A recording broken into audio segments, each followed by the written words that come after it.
วันนี้เราจะมาเทสเสียง8โหมดในซาวด Cinema 800ว่าแต่ละโหมดให้เสียงอย่างไร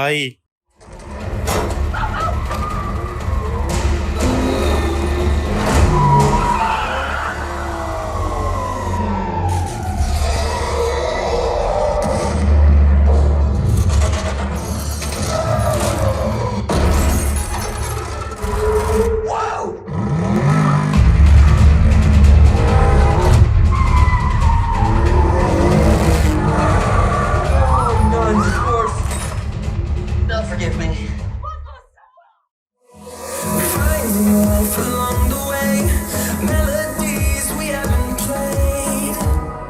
No, I don't want no rest. Echoing around these walls, fighting to create a song. I don't wanna miss a beat.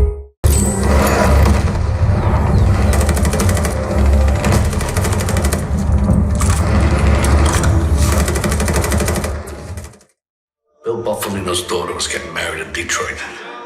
Bill was a Teamster lawyer, but more important, he was Russell Buffalino's cousin. Ready, stop!